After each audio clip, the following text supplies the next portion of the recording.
All right, so let's dig deeper into an important thing that all of us with type 1 diabetes need to think about, and that's the effect of caffeine on our blood glucose levels. So grab your favorite caffeinated beverage and let's get started.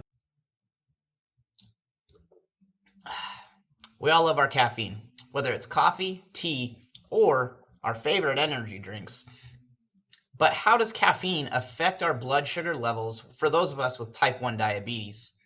Let's break it down a little bit. All right, so first up, caffeine can actually increase your blood glucose levels.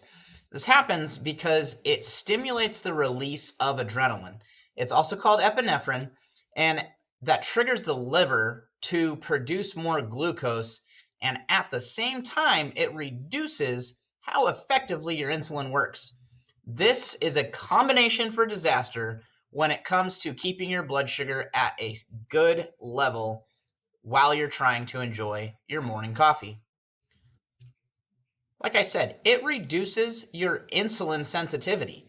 What does that mean? Simply put, your body needs more insulin to keep blood glucose levels down while you're enjoying that coffee, tea, or your Monster, whatever it is that you decide to drink. But how much does caffeine affect blood glucose? Well, it varies from person to person. Some people might see significant spikes, while others might notice only a slight change. Factors like overall health and other conditions will change the role or the way that caffeine plays on your body.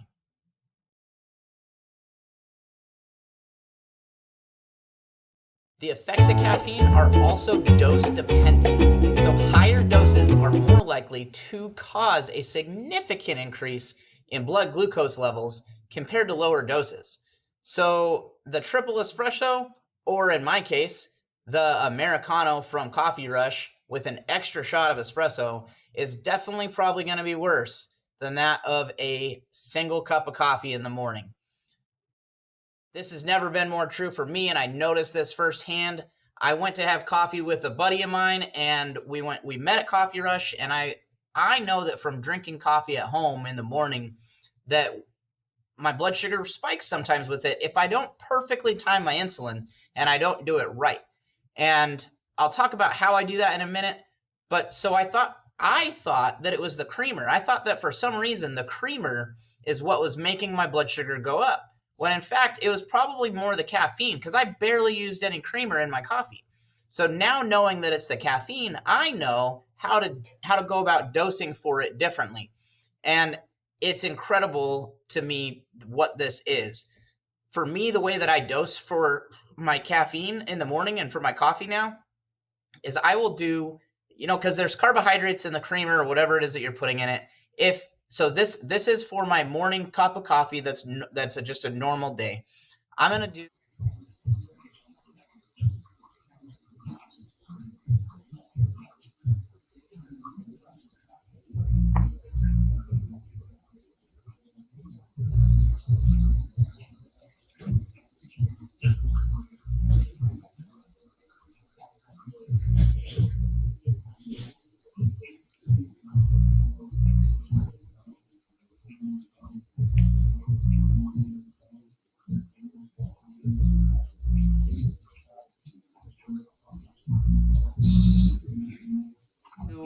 I do about 3/4 of a unit worth of insulin, because that's how many carbohydrates it is for me. And I split it 50-50. I do half of it up front and the other half of it over a half an hour, because I'm going to drink that cup of coffee in about a half an hour. And then that allows my blood sugar to stay nice and consistent the whole time I'm drinking the coffee. Timing also matters. Drinking coffee or caffeine before a meal can affect blood glucose levels differently than having it on an empty stomach or hours after eating. It's all about how your body uses the caffeine in different contexts.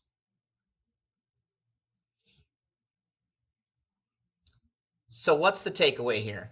If you have type 1 diabetes, it's crucial to monitor your blood glucose levels closely when consuming caffeine. It's definitely easy when you have a CGM and you can keep your eye on your blood sugar all the time and while you're drinking that coffee, so you can monitor and make small adjustments as needed while you're drinking your coffee or your Monster. It's interesting to me because I noticed that I will drink a Monster over a period of like an hour or two sometimes, and it does not have any real effect on my blood sugar. And so it's, as bad as it is, it's more of a go-to for me for caffeine. All right, thanks for watching. If you found this helpful, go ahead and like, subscribe to this channel, share it so that other people can see it and can help to manage their diabetes around drinking caffeine. And we will see you guys on the next one. Thanks. Bye.